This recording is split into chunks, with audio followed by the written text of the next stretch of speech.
আসসালামু আলাইকুম রহমতুল্লাহ। দূরে কাছে যে যেখান থেকে আবার এই ক্লাসটি দেখতেছেন সবার প্রতি রইল আন্তরিক শুভেচ্ছা ও অভিনন্দন। তো এসএসসি 2026 বেসের জন্য আমরা যে কাজটা করতেছি সবার সুবিধার্থের জন্য, সেটা হচ্ছে অনেকে রোল রেজিস্ট্রেশন এবং বিষয় কোড এগুলো ভুল করে।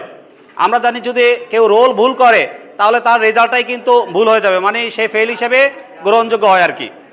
এখন রোল রেজিস্ট্রেশন বিষয় কোড এইটা যাতে ভালোভাবে তোমরা পূরণ করতে পারো, এই জন্য তোমার পরীক্ষার হলে আমরা আধা ঘন্টা আগে পেপার দিয়ে দিই তোমাদের কাছে। সেটা একসাথে দিয়ে দেয় এমসিকিউর ওএমআর শিটও দিয়ে দেই, রিটেনের ওএমআর শিটটাও একসাথে আমরা দিয়ে দেই আধা ঘন্টা আগে। আর তোমরা পরীক্ষার হলে যদি পরীক্ষা যখন শুরু হবে 10টা, তোমরা 9:15 ওখানে থাকবো, উপস্থিত থাকবা পরীক্ষার রুমে। 9:30 তোমাদেরকে পেপার দিয়ে দেওয়া হবে একসাথে, এমসিকিউরটা এবং রিটেনেরটা। তো আমরা দেখতেছি অনেকে এই জিনিসটা ভুল করে, আমরা বারবার বলে দিতে হয়। এই জন্য যাতে তোমরা ভুল না করো সেই জন্য আমার এই চেষ্টা। তো আমরা আশা করব তোমরা ভুল করবে না যদি এটা দেখো। তো এখানে এই যে ওএমআর শিটে 2টা স্টেপ থাকে, আমি যেটা বোর্ডে লিখছি দেখো, সবাই একটু শব্দ কম করে এদিকে দেখো। 2টা স্টেপ থাকে এখানে। একটা পেপারে ওএমআর শিটে উপরের তোমাদের কথা হাতে ধরা দেওয়া হয়েছে, উপরের এই যে বিষয় কোড, রোল নাম্বার, তারপর রেজিস্ট্রেশন। সর্বপ্রথম আমি এটা উল্টো লিখছি, এখানে থাকবে তোমার পরীক্ষার্থীর এটা থাকবে কি আছিল প্রথমে দেখো না, প্রথমে আছে পরীক্ষা, প্রথমের এই কলামে আছে পরীক্ষা, পরীক্ষার নিচে ঘর আছে জেএসসি, এসএসসি, এইচএসসি। তো তোমরা যেহেতু এসএসসির ক্যান্ডিডেট, তোমরা এসএসসি বরাবর যে ঘরটা আছে ওই ঘরটাকে ভরাট করবা। এসএসসি লেখা থাকবে, বাম পাশে একটা গোল বৃত্ত থাকবে, ওই বৃত্তটা ভরাট করবা, তার মানে তোমরা এসএসসি পরীক্ষা দিতেছো। তারপর 2 নম্বরে আসবে তোমার রোল নাম্বার। 2 নম্বরে কি আসবে, মানে এটা ছিল শেষে, আমি এটা আগে লিখে ফেলাইছি, ঠিক আছে। 2 নম্বর কলামে থাকবে রোল নাম্বার। এখন আমার এখানে একটা রোল দিতে হয়, তাহলে আমি এটা দ্বারাই পূরণ করে তোমাদেরকে দেখাই যে ওর একটা রোল ছিল 200702। তখন তোমার এই ঘরটা কি থাকবে, খালি থাকবে। ঘরটা কি থাকবে, তাহলে তুমি এই যে খালি ঘরটাতে তোমার রোলটা লিখবা। এখানে ওর রোল ছিল 2007 তারপরে 02। আমি খালি করে রোলটা লিখলাম, লিখছে। এবার লিখার পর তুমি যে কাজটা করবা, প্রথমে আছে কত, প্রথমে কত আছে 2, তাহলে এই বরাবর 2 কোথায়, এইটা ভরাট করবা সুন্দর করে এই। তারপরে আছে কত 0, এই 0 বরাবর এই যে 0 এখানে আছে, এটা ভরাট করবা। তারপরে আছে আবার কি 0, তখন আবার এই 0 ভরাট করবা। এবার দেখো আছে কত 7, একটা যাতে আরেক কলামে না যায়। এখন এই 7 বরাবর কোথায় আছে 7, দেখো দেখো দেখো, এই যে 7, এখন এই 7 ভরাট করলাম, ক্লিয়ার।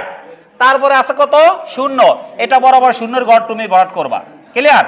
তারপরে আছে কত 2, এবার তুমি বরাবর এই 2 ভরাট করবা, ঠিক আছে। ভরাট করার পর তুমি আগে প্রয়োজনে ডট দিয়ে নিবা, যে 2 বরাবর ডট দিবা, 0 বরাবর ডট, 0 বরাবর ডট, 7 বরাবর ডট, তারপর আবার 0 বরাবর ডট, তারপর 2 বরাবর ডট। তুমি চেক করবে তুমি যে ডট দিলা ঠিক আছে কিনা, তারপর তুমি ভরাট করে দিবা, ক্লিয়ার। এই গেল রোল, তাহলে রোল কমপ্লিট হয়ে গেল। এবার তারপর তোমার পূরণ করতে হবে রেজিস্ট্রেশন নাম্বার। এখন এখানে একটা রেজিস্ট্রেশন নাম্বার আমাকে দেওয়া হয়েছে, যেটা একজন স্টুডেন্ট, সেটা হচ্ছে কত 23, তারপরে ছিল 15, ঠিক আছে। এটা লিখবাই খালি করে 15, তারপরে ছিল 10, তারপরে ছিল 97, তারপরে ছিল 60। এই যে রেজিস্ট্রেশন নাম্বার, রেজিস্ট্রেশনের ঘরে রেজিস্ট্রেশন নাম্বারটা তুমি আগে খালি করে লিখবা।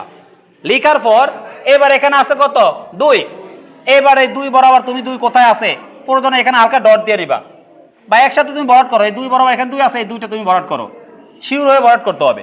তারপর এখানে আছে কত 3, এই 3 কিন্তু অন্য কলামে যাওয়া যাবে না। 3 বরাবর যে কলামটা, এই কলামে আসো, এইখানে দেখো এই যে 3, ক্লিয়ার। তারপরে আছে কত দেখো,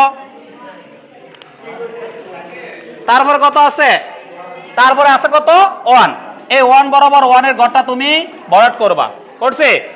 তারপর আছে কত 5, এবার তুমি এই 5 বরাবর এই 5টা ভরাট করবা, করলাম, একদম সুন্দরভাবে ভরাট করবা।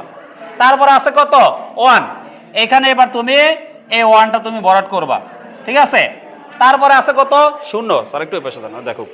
তারপর আছে কত 0, তাহলে এই 0 বরাবর তুমি এই 0টা ভরাট করবা। এবার আছে কত 9, এবার আছে 9, এই 9 বরাবর তোমার 9টা কোথায়? এইখানে। এবার তুমি এই 9 ভরাট করলা, ক্লিয়ার? তারপরে আছে কত? 7, 7 আছে না? এবার 7 বরাবর তুমি এই 7টা ভরাট করবা, এই 7, ঠিক আছে? এবার আছে কত? 6, এই 6 বরাবর তুমি এই 6টা ভরাট করবা, করলাম। তারপর আছে কত? 0, এবার এই 0 বরাবর তুমি এই 0 ভরাট করবা। হয়ে গেল রেজিস্ট্রেশন নাম্বার। যার যে রেজিস্ট্রেশন নাম্বার সে ওই রেজিস্ট্রেশন নাম্বারটাই খালি করে লেখার পর তারপর এগুলোকে ভরাট করবে। তাহলে আগে থাকবে রোল, তারপর রেজিস্ট্রেশন, তারপরে এবার থাকবে বিষয় কোড। এবার কি থাকবে? বিষয় কোড। তোমার সাবজেক্ট ওয়ারি একটা বিষয় কোড আছে, যেমন যেমন বাংলা হচ্ছে কত? 101, গণিত হচ্ছে কত? 109, গণিত কত? 109। আচ্ছা আমি গণিত এটা দেখাই, তাহলে গণিত 109, এই যে 109 লিখলাম, 1, ঠিক আছে, 109, গণিতের হচ্ছে 109। তাহলে গণিত পরীক্ষা দিয়ে 109 আমি ভরাট লিখলাম, লিখার পর এবার কি করব? ভরাট করব। এবার এখানে আছে কত? 1, এবার এই 1 বরাবর তুমি একটা কি করবা? ভরাট করবা। তারপর আছে কত? 0, এই 0 বরাবর তুমি এই 0টা ভরাট করবা। তারপর আছে কত? 9, এই 9 বরাবর তুমি কি করবা? এই 9 ভরাট করবা, ক্লিয়ার? ও সরি, এটা তো 0 ছিল না, না না, এখানে এটা হচ্ছে 0। এবারে যে তুমি 9, এইদিকে দেখো, এই 9 বরাবর তুমি এই যে এই 9 ভরাট করবা, ক্লিয়ার? তাহলে এইভাবে এইভাবে শোনো, সর্বপ্রথম কলামে এখানে থাকবে তোমার পরীক্ষা, পরীক্ষার নিচে এই যে শব্দ করো না, পরীক্ষার নিচে আছে ঘর জেএসসি, এসএসসি, এইচএসসি। তোমরা জেএসসির বাম পাশে খালি ঘর থাকবে বৃত্ত, ওই বৃত্তটা ভরাট করবা। 2 নম্বরে থাকবে রোল নাম্বার, তাহলে রোল নাম্বার লেখার পর যেভাবে ভরাট করছি এভাবে ভরাট করবা। 3 নম্বরে থাকবে রেজিস্ট্রেশন নাম্বার, রেজিস্ট্রেশন নাম্বারে খালি করে লেখার পর তুমি ভরাট করবা। 4 নম্বরে থাকবে তোমার বিষয় কোড, বিষয় কোড যখন যেই বিষয়ে তুমি পরীক্ষা দিবা সেই বিষয় পরীক্ষার সাবজেক্টের সামনে কোড আছে, ওই কোডটা খালি করে লেখার পর এইভাবে ভরাট করবা। আর আরো একটা স্টেপ আছে, সেটা হচ্ছে দেখো আরেকটা জিনিস আছে তোমাদের দেখে, এই আরেকটা, ও এবার আছে যেমন সেট কোড এখানে, তাহলে এগুলো তো কমপ্লিট তোমাদের নাকি? আরেকটা জিনিস যেমন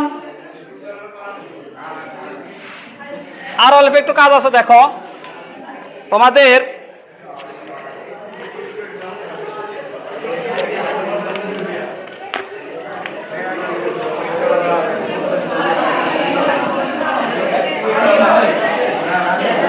এই আর অল্প দেখো এখানে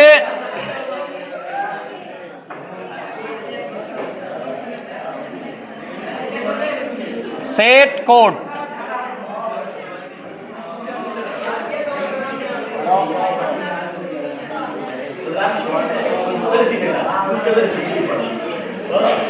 যখন এমসিকিউ পরীক্ষা দেবে এইদিকে দেখো, এই যখন এমসিকিউ পরীক্ষা দেবা সেখানে আরেকটা কলাম থাকবে সেট কোডের, এই যে এখানে লেখা থাকবে সেট কোড, আর এখানে খালি একটা ঘর থাকবে, নিচে থাকবে ক খ গ ঘ, এই 4টা অপশন। এখন তুমি খ সেট পাইছো, কি সেট পাইছো? ধরো সাপোজ তুমি খ সেট পাইলা, এখন তুমি এখানে খ লিখবা, লিখার পর এই খ সেটটা কি করবা? ভরাট করবা, ক্লিয়ার? আর একটু কাজ আছে, এদিকে দেখো আর একটু কাজ আছে, সেটা হচ্ছে কি তোমাদের যখন এডিশনাল নিবা, সামনে এডিশনালের ঘর আছে, ওই এডিশনালের ঘরে তুমি কয়টা এডিশনাল নিবা সেই কয়টা নাম্বার দিয়া ওই কয়টা সংখ্যা লেখা পূরণ করে দিতে হবে, ক্লিয়ার? এখন এখানে রেজিস্ট্রেশনে সেই ঘরটা নাই। ও আচ্ছা দেখো, এই যে আমি পাইছি, এদিকে দেখো আর 1 মিনিট, এখানে অতিরিক্ত উত্তরপত্রের মোট সংখ্যা, এইদিকে দেখো অতিরিক্ত উত্তরপত্রের মোট সংখ্যা, এখানে অতিরিক্ত ঘর আছে যে তুমি কয়টা এডিশনাল অতিরিক্ত নিছো, এই যে এখানে অতিরিক্ত উত্তরপত্রের মোট সংখ্যা, তুমি যদি 2টা নিয়ে থাকো তাহলে 0 2 দিবা, দেওয়ার পর 0 আর 2 ভরাট করে দিবা, তাহলে হয়ে যাবে। তো আমরা তাহলে এগুলো হচ্ছে খুব গুরুত্বপূর্ণ, এগুলো সঠিকভাবে ভরাট করবা, আবার চেক করবা, ঠিক আছে? আর অযথা তোমরা সময় নষ্ট করবা না, তুমি তোমার 5 মিনিটে ভরাট শেষ, তুমি আবার রিপিট করে আবার চেক করবা, যাতে এগুলো ভুল না হয়। তো আমরা আজকে এই পর্যন্ত রাখলাম। আল্লাহ হাফেজ, সবাই ভালো থাকো, সুস্থ থাকো এবং সুন্দরভাবে পরীক্ষা দাও, এই কামনা ব্যক্ত রেখে আজকে এখানে রাখলাম। আল্লাহ হাফেজ, আসসালামু আলাইকুম রহমতুল্লাহ।